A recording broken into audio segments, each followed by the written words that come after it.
Hare Rama, Rama Rama, Hare Hare. Krishna, Krishna Krishna, Hare Hare Rama, Hare Rama, Rama Rama, Hare Hare.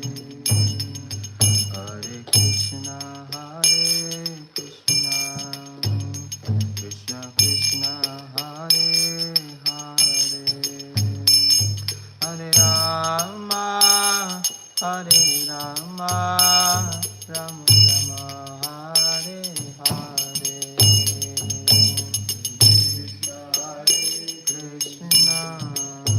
Krishna, Krishna, Hare Hare,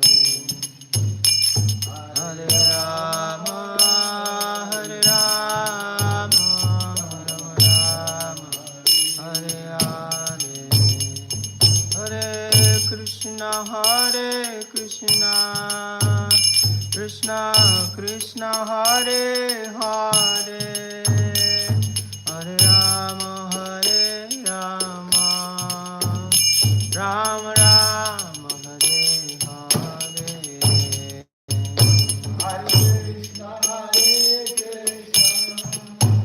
Krishna Krishna, Hare Hare,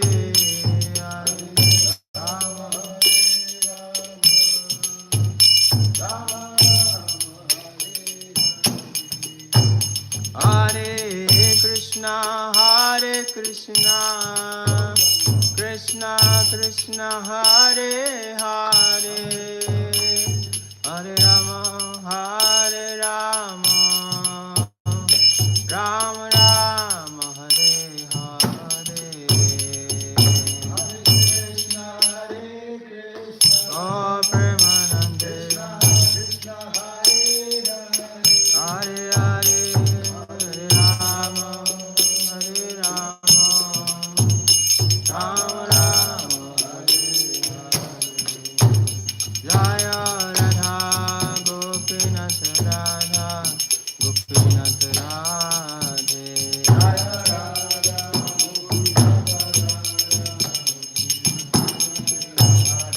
Jaya Varaha Nrsimha, Jaya Varaha Nrsimha, Varaha Nrsimha, Jaya Varaha Nrsimha, Jaya Varaha Nrsimha, Varaha Nrsimha, Jaya Varaha Nrsimha, Varaha Nrsimha, Varaha Nrsimha, Jaya Varaha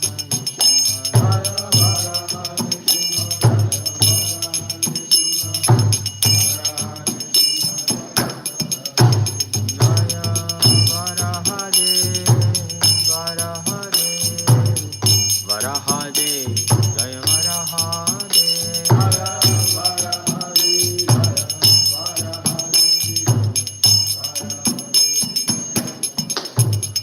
Jaya Prabhupada, Prabhupada, Srila Prabhupada.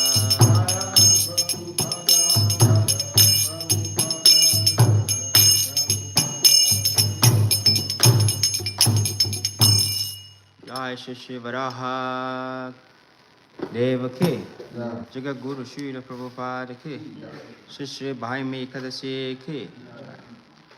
Hare Krishna. So today is a very auspicious day, a very glorious day.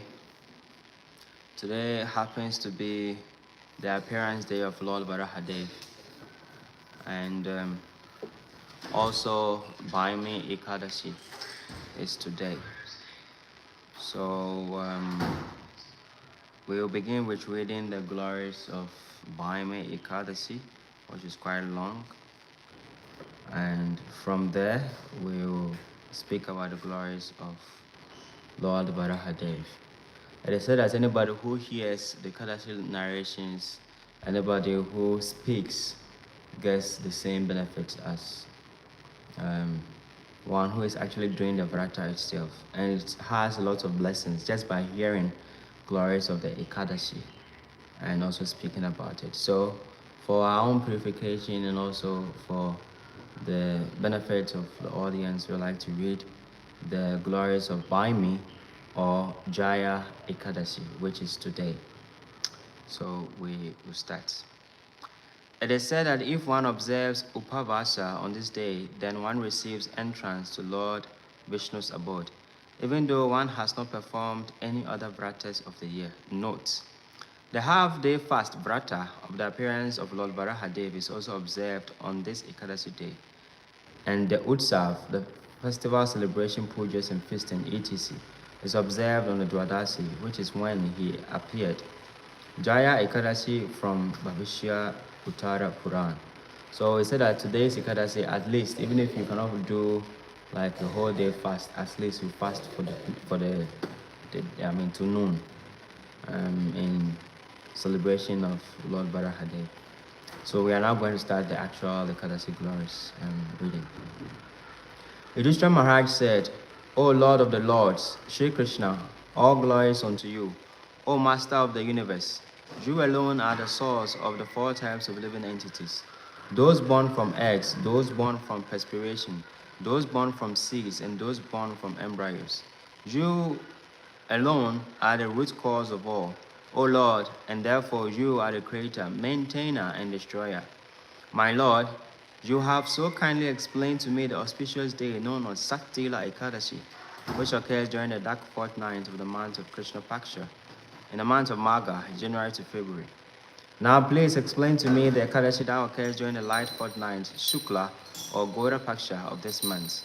By what name is it known, and what is the process of observing it? Who is the presiding deity that is to be worshipped on this sublime day, which is so very dear to you? Lord Shri Krishna replied, O Yudhishthira, I shall gladly tell you about the Ekadasi that occurs during the light half of the month of Magha. This Ekadasi obliterates all kinds of sins, sinful reactions, and demonic influences that may be affecting the spirit soul. It is known as Jaya Ekadasi, and the fortunate soul who observes a fast on this sacred day is relieved of the great burden of ghostly existence. Thus, there is no better Ekadasi than this.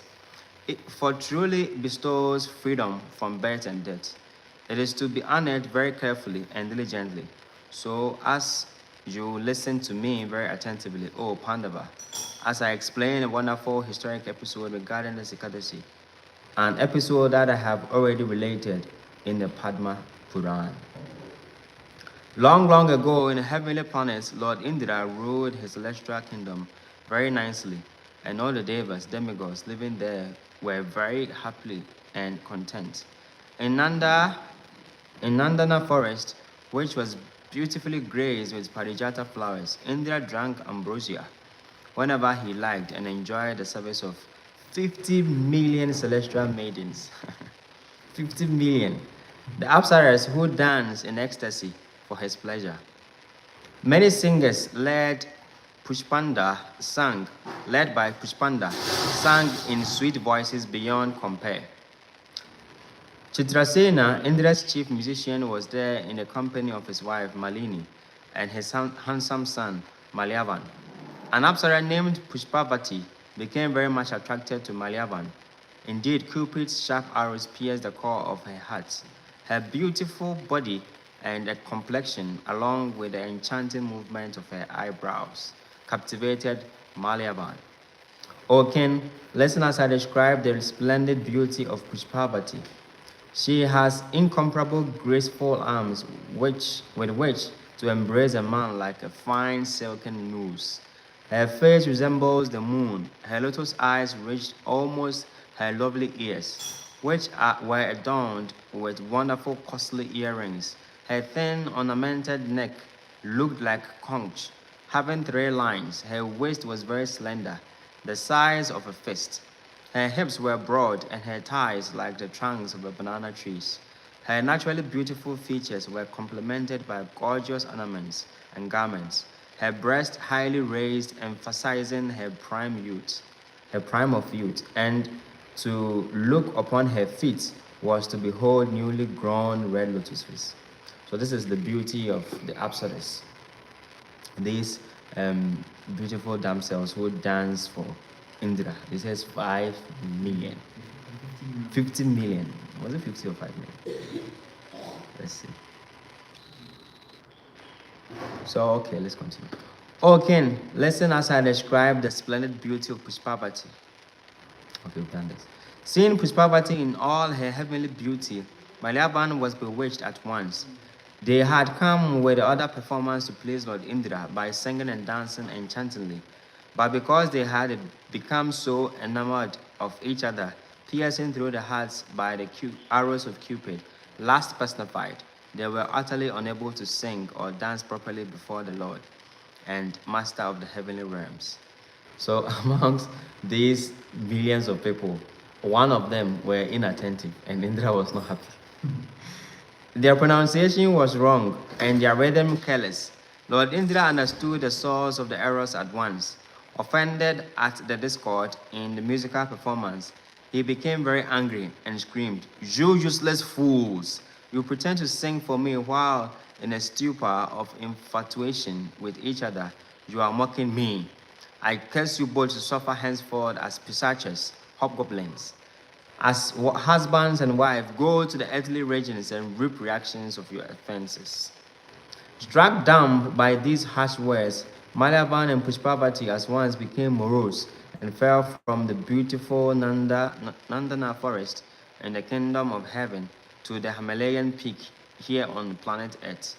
Immeasurably distressed and their celestial intelligence vastly diminished by the effects of Lord Indra's fierce curse, they lost their sense of taste and smell, and even their sense of touch. It was so cold and miserable, high on the Himalayan waste of snow and ice, that they could not even enjoy the oblivion of sleep. Roaming aimlessly hither and thither in those harsh altitudes, Malyavan and Pushpavati suffered more and more from one moment to the next. Even though they were situated in a cave, because of the snowfall and cold, their feet chattered carelessly, ceaselessly, and their hair stood on end because of their fright and bewilderment. In this utterly desperate situation, Melavan said to Pushpavati, "What abominable sins did we commit to have suffered these pisacha bodies in this impossible environment? It is absolutely hellish. Though hell is very ferocious, the suffering we are undergoing here is even more abominable.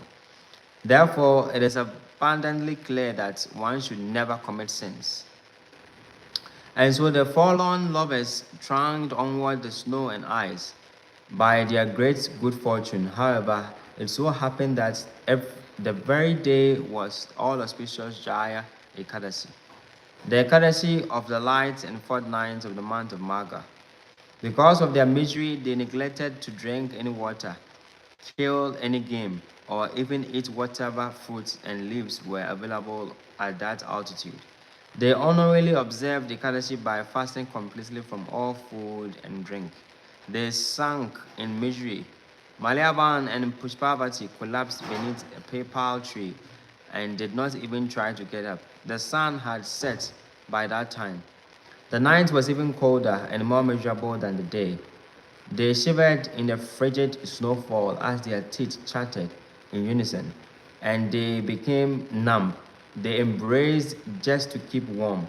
Locked in each other's arms, they could enjoy neither sleep nor sex. Thus they suffered through the whole night under the powerful curse of the Deva Indra. Still, Lord Yudhishthira, by the mercy of the fast they had by chance unknowingly observed on Jaya Ekadasi, and because they had remained awake all night, they were blessed. Please hear what happened on the next day. As Dwadasi dawned, Malyavan and Pushpavati had given up their demonic forms and were once again beautiful heavenly beings, wearing lustrous ornaments and exquisite garments. As they both looked upon each other in amazement, a celestial airplane, Vimana, arrived on the spot for them. A chorus of heavenly denizens sang their praises as the reformed corpus stepped into the beautiful aircraft and proceeded directly to the heavenly regions. Buoyed by the good wishes of everyone, soon Malyavan and Pushpavati arrived at Amarvata, Lord Indra's capital city, and then they immediately went before their lord Indradev and offered him their cheerful obeisances. Lord Indra was astonished to see that they had been transformed, restored to their original status and form so soon after he had cursed them to suffer as demons far, far below the celestial kingdom. Indradev asked them, "What extraordinary meritorious deeds have you performed so that you could give up your Pishacha body so quickly after I cursed you? You released you Who released you from this irresistible curse?" Malavan replied, "O Lord, it was by the extreme mercy of the Supreme Personality of God, the Lord Sri Krishna, Vasudev, and also by the powerful influence of Jaya Ekadasi, that we were released from our suffering conditions as Pisachas. This is the truth, O Master, because we executed devotional service to Lord Vishnu, even performed unknowingly by Angyata Sukriti, by observing the day most dear to him. We have happily been restored to our former status."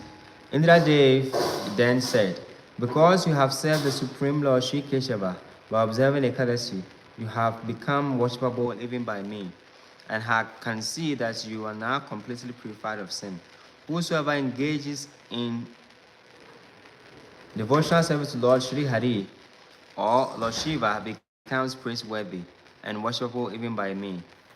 Of this there is no doubt." Lord Indradev then gave Malyavan and Pushpavati free rein to enjoy each other and wander about this heavenly planet as they wished. Therefore, O Maharaj Yudhishthira, one should strictly observe a fast on a sacred day known as Sacred Day of Lord Hari, especially on this Jaya Ekadasi, which frees one from the sins of killing even twice born Brahmin. A great soul who observes this fast with full faith and devotion has, in effect, given all kinds of charity, performed all kinds of sacrifice, and bathed in the holy places of pilgrimage. Fasting on Jaya Ekadasi qualifies one to reside in Vaikuntha and enjoy unending happiness of billions of yogis.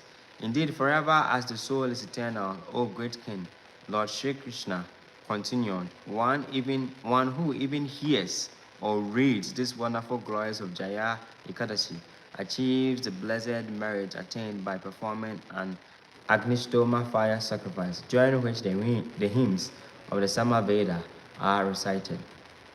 Note: Kamadev, last personified, has 5 names according to the Amara Kosha dictionary.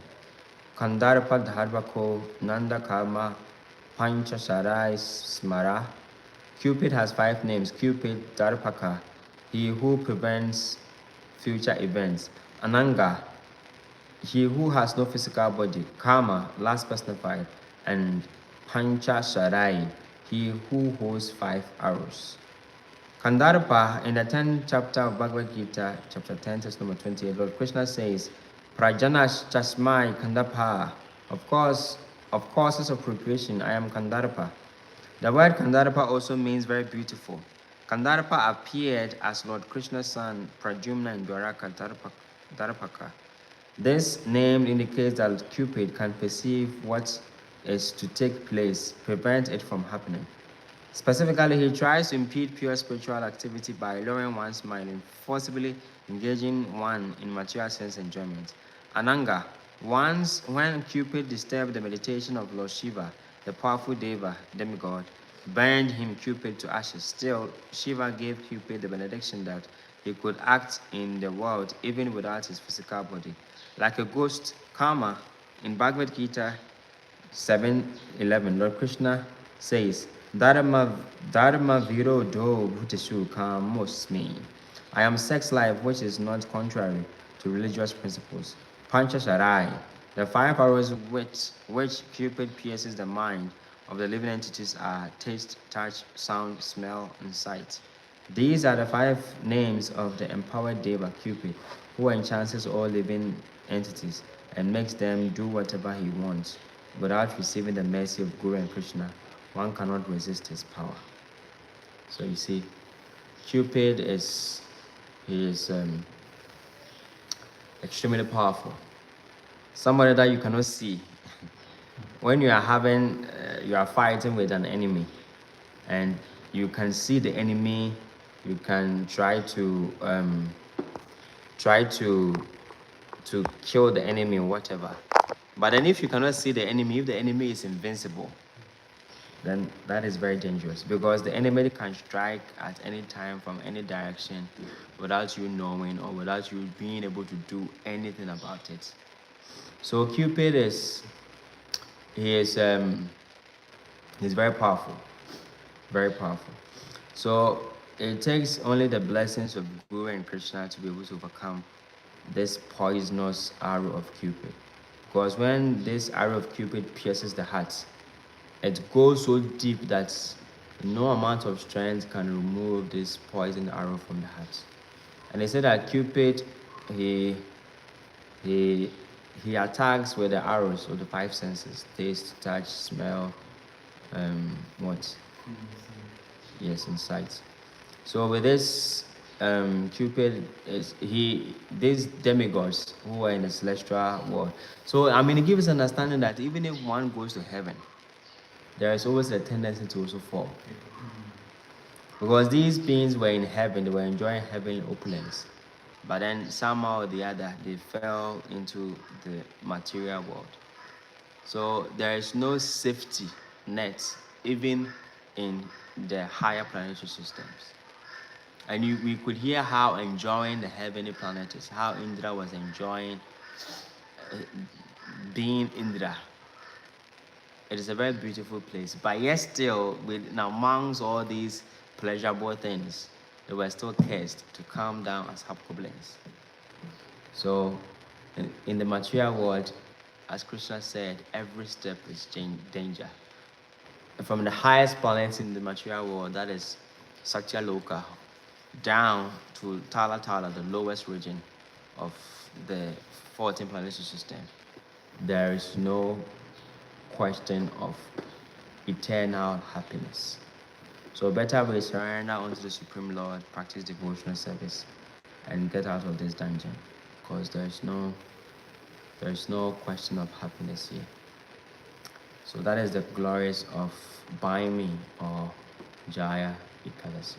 Hare Krishna.